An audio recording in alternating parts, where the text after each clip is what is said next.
देखिए, अगर आपको भी लगता है कि गवर्नमेंट हर साल आपकी जेब काट रही है, तो इस बार एक बड़ी खुशखबरी है।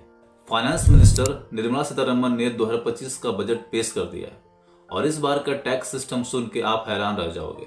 तो क्या सच में इस बार आपको गवर्नमेंट को पैसे नहीं देने पड़ेंगे या फिर कम पैसे देने पड़ेंगे? तो इन सब चीजों के बारे में इस वीडियो में डिस्कस करेंगे। तो चलिए इस पूरे टैक्स सिस्टम को समझते हैं। तो सबसे पहले तो आप ये समझिए कि टैक्स स्लैब क्या होता है, क्योंकि आगे की वीडियो में बहुत बार टैक्स स्लैब का जिक्र होगा। तो उससे पहले मैं टैक्स स्लैब आपको समझा देता हूँ कि टैक्स स्लैब होता क्या है। देखिए, टैक्स स्लैब का मतलब होता है कि आपकी सैलरी के हिसाब से आपको कितना टैक्स देना पड़ेगा। गवर्नमेंट अलग अलग इनकम रेंज के लिए अलग अलग टैक्स स्लैब फिक्स करती है। जितनी ज्यादा सैलरी होगी उतना ही टैक्स देना पड़ेगा। अब इसको सिंपल शब्दों में समझिए। जैसे किसी शॉप में 100 रुपए वाले आइटम पर टैक्स 0 होता है, वैसे ही 100 से 500 वाले प्रोडक्ट पर 5% का टैक्स, 500 से ऊपर कोई प्रोडक्ट है तो उस पर 10% का टैक्स। तो ऐसे ही सैलरी में भी टैक्स स्लैब्स होते हैं। पहले 2010 में अगर किसी की सैलरी 10 लाख या उससे ज्यादा होती थी तो उसको हाईएस्ट स्लैब में रखा जाता था और उस पर 30% का टैक्स भी लगता था। लेकिन इन्फ्लेशन की वजह से 10 लाख की वैल्यू आज के टाइम पे 24 से 25 लाख के बराबर हो गई है। अब इस वजह से गवर्नमेंट ने टैक्स स्लैब्स बनाए जिससे लोगों को थोड़ा सा रिलीफ मिला है। मतलब एक हद तक की सैलरी पर या तो बिल्कुल भी टैक्स नहीं देना पड़ेगा या फिर अगर टैक्स लगेगा भी तो बहुत ही कम देना पड़ेगा। अभी मिडिल क्लास वालों के लिए बहुत बड़ा रिलीफ है। अब सबसे पहले मैं आपको पिछले साल का जो टैक्स स्लैब था उसको दिखाता हूँ। आप स्क्रीन पर देखिए। अगर आपकी इनकम 0 से 3 लाख के बीच में थी तो आपको टैक्स नहीं देना पड़ता था, और अगर आपकी इनकम 15 लाख से ज्यादा थी तो आपको 30% का टैक्स देना पड़ता था। और बाकी आप देख सकते हैं कि कितने रेंज पर कितना टैक्स देना पड़ रहा था पिछले साल।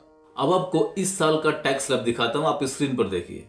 अब इस साल क्या चेंजेस किए गए हैं। अगर आपकी सैलरी 0 से 4 लाख के बीच में है तो टैक्स नहीं देना पड़ेगा, और 24 लाख से ऊपर अगर किसी की इनकम है तो उसको 30% टैक्स पे करना पड़ेगा।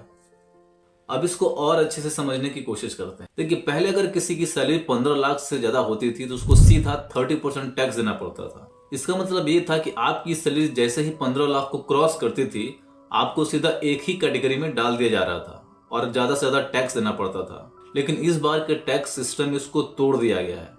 अब 15 लाख की इनकम पर आपको पहले के मुकाबले कम टैक्स पे करना पड़ेगा, क्योंकि इस बार के टैक्स सिस्टम में टैक्स स्लैब्स को 16 से 20 लाख और 20 से 24 लाख के अलग अलग स्लैब्स में डिवाइड किया गया है। मतलब अब अगर आपकी सैलरी 15 लाख है तो आपको 30% का टैक्स नहीं देना पड़ेगा। नए टैक्स के हिसाब से आपको सिर्फ 15% ही टैक्स देना पड़ेगा। अब इस टैक्स स्लैब के कारण पहले जो फाइनेंशियल बर्डन लोगों पर आता था अब वो नहीं आएगा। देखिए, दूसरा बड़ा चेंजेस रिबेट में आया है। पहले अगर आपकी टैक्सेबल इनकम 7 लाख या उससे कम होती थी तो आपको टैक्स नहीं देना पड़ रहा था। अब इस लिमिट को बढ़ा दिया गया, 12 लाख कर दिया गया। मतलब अगर आप हर महीने 1 लाख कमा रहे हैं तो भी आपको गवर्नमेंट को कोई टैक्स नहीं देना पड़ेगा। देखिए, अभी मिडिल क्लास वालों के लिए बहुत बड़ा रिलीफ है, क्योंकि इन्फ्लेशन बढ़ने की वजह से सैलरी तो बढ़ रही थी लेकिन टैक्स स्लैब्स वहीं के वहीं थे। लेकिन अब गवर्नमेंट ने इसको एडजस्ट कर दिया ताकि लोगों के हाथ में ज्यादा पैसा हो और उनका फाइनेंशियल प्रेशर कम हो। लेकिन एक चीज जो अभी तक क्लियर नहीं हुआ है वो है स्पेशल इनकम का कॉन्सेप्ट।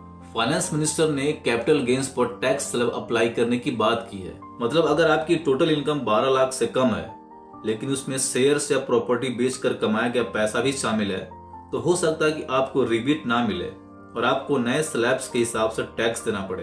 अब इस बात पर गवर्नमेंट की तरफ से कोई क्लियरिटी नहीं आई है। अब आप में से बहुत सारे लोगों को रिबेट के बारे में पता नहीं होगा। तो देखिए, रिबेट का मतलब है कि अगर आपकी इनकम एक सर्टेन लिमिट के अंदर आती है तो आपको टैक्स नहीं देना पड़ता है, चाहे आप किसी भी टैक्स स्लैब में आते हो। अब इसको सिंपल शब्दों में समझते हैं कि मान लीजिए एक रूल है कि 8 साल तक के बच्चों को टिकट फ्री है। अब चाहे टिकट 100 रुपए का हो या 500 का, बच्चा 8 साल से छोटा है तो पैसा नहीं देना पड़ेगा। अगर ओवरऑल देखा जाए तो new tax slab middle class family के लिए एक बड़ा रिलीफ लेकर आया है। पहले कम सैलरी पर भी लोगों को ज्यादा टैक्स भरना पड़ रहा था, लेकिन अभी का जो टैक्स स्लैब आया है उस स्लैब को ग्रेजुअली एडजस्ट किया गया है ताकि कम सैलरी वालों को ज्यादा टैक्स ना देना पड़े। अब सबसे बड़ा फायदा उनको होगा जिनकी सैलरी 7 से लेकर 12 लाख के बीच में, क्योंकि उनको बिल्कुल भी टैक्स नहीं देना पड़ेगा। दूसरी तरफ जिनकी सैलरी 15 लाख या उससे ऊपर है उनके लिए भी एक स्ट्रक्चर टैक्स सिस्टम बनाया गया है जो पहले से ज्यादा फेयर है। अब गवर्नमेंट का ये स्टेप इन्फ्लेशन के इम्पैक्ट को बैलेंस करने की कोशिश है ताकि मिडिल क्लास वालों के हाथ में ज्यादा से ज्यादा पैसा रहे और उनका स्टैंडर्ड ऑफ लिविंग इंप्रूव हो। तो कैसा लगा आपको ये न्यू टैक्स सिस्टम? अपनी राय हमें कमेंट बॉक्स में बताइए।